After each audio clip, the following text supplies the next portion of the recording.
Hi hello welcome back to our channel. நம்ம சேனலுக்கு இப்போ தான் முத வரீங்க அப்படின்னா மறக்காமல் சப்ஸ்கிரைப் பண்ணி பெல் ஐக்கனை கிளிக் பண்ணி ஆல்னு கொடுத்து வச்சுக்கோங்க. அப்போ தான் நாங்கள் போகிற வீடியோ உடனே உங்களுக்கு நோட்டிஃபிகேஷனாக வரும். இந்த வீடியோ உங்களுக்கு யூஸ்ஃபுல்லாக இருக்குது அப்படின்னா மறக்காமல் லைக் பண்ணுங்கள். நீங்கள் போகிற ஒவ்வொரு லைக் தான் நெக்ஸ்ட் வீடியோ அப்லோட் பண்ணுறதுக்கு எங்களுக்கு ரொம்ப மோட்டிவேஷனாக இருக்கும். நம்ம இன்னைக்கு 8ஆம் வகுப்பு முதல் பருவம் தமிழ் இன்பம் அப்படின்ற டாபிக் தான் பார்க்க போகிறோம். வாங்க வீடியோக்குள்ளே போகலாம். வாழ்க நிரந்தரம், வாழ்க தமிழ்மொழி, வாழிய வாழியவே என்ற பாடல் வரிகளை இயற்றியவர் யார்? பாரதியார். வைப்பு என்ற சொல்லின் பொருள் என்ன? நிலப்பகுதி. வன்மொழி என்ற சொல்லின் பொருள் என்ன? வளமிக்க மொழி. இசை என்ற சொல்லின் பொருள் என்ன? புகழ். இந்தியா மற்றும் விஜயா முதலான இதழ்களை நடத்தி விடுதலை போருக்கு வித்திட்டவர் யார்? பாரதியார். மரம் பாட வந்த மறவன் என பாரதிதாசனால் புகழாரம் சூட்டப்பட்டவர் யார்? பாரதியார். உயிரும் நீ மெய்யும் நீ ஓங்கும் அறமாம் பயிரும் நீ இன்பம் நீ அன்பு தருவும் நீ என்ற பாடல் வரிகளை எழுதியவர் யார்? து. அரங்கன். வானம் கூட்டல் அறிந்த என்பதனை சேர்த்து எழுத கிடைக்கும் சொல் எது? வானமறிந்த. வானமளந்தது என்ற சொல்லை பிரித்து எழுத கிடைக்கும் சொல் எது? வானம் கூட்டல் அளந்தது. என்றென்றும் என்ற சொல்லை பிரித்து எழுத கிடைக்கும் சொல் எது? என்று கூட்டல் என்றும். மொழிக்குரிய ஒழுங்குமுறை எது?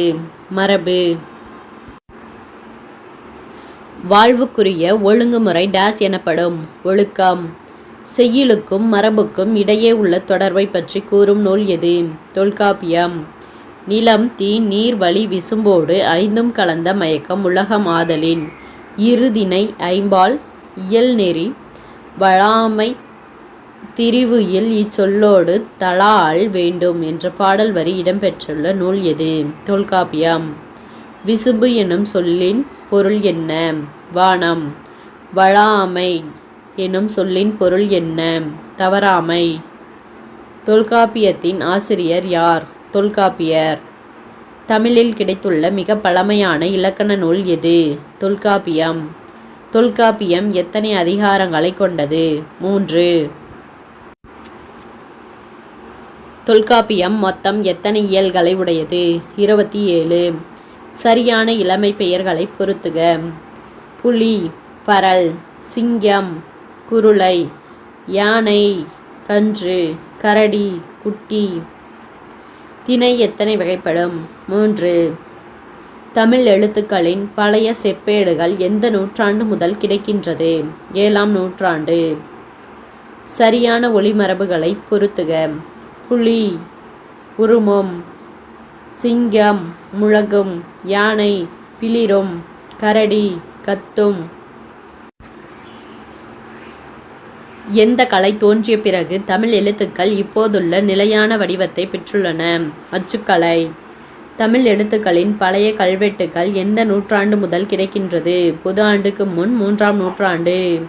கல்வெட்டுகள், செப்பேடுகள் ஆகியவற்றில் காணப்படும் வரி வடிவங்களை எத்தனை வகைகளாக பிரிக்கலாம்? 2.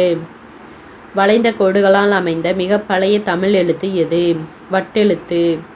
டேஸ் எழுத்து இக்காலத்தில் எழுதப்படும் தமிழ் எழுத்துக்களின் பழைய வரி வடிவம் ஆகும். தமிழ் எழுத்து. சேரமண்டலம், பாண்டிய மண்டலம் ஆகிய பகுதிகளில் எந்த நூற்றாண்டு முதல் எந்த நூற்றாண்டு வரை கிடைக்கும் சாசனங்களில் வட்டெழுத்துக்கள் இடம்பெற்றுள்ளது? 8ஆம் நூற்றாண்டு முதல் 13ஆம் நூற்றாண்டு வரை.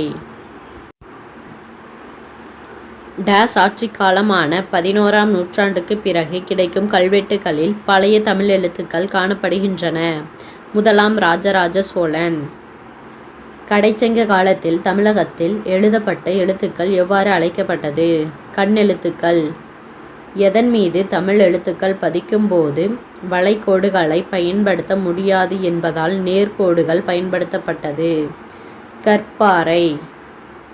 எதன் மீது தமிழ் எழுத்துக்கள் பதிக்கும் போது நேர்கோடுகளையும் புள்ளிகளையும் எழுதுவது கடினம் என்பதால் வளைகோடுகளை அதிகமாக பயன்படுத்தினர்? ஓலைச்சுவடி.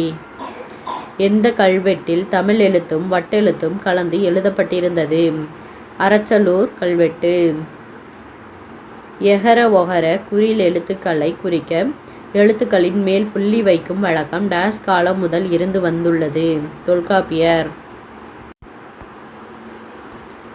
எந்த எழுத்துக்களை குறிப்பிட எழுத்துக்களின் முன் இரட்டை புள்ளி கை இட்டனர். ஐகார எழுத்து.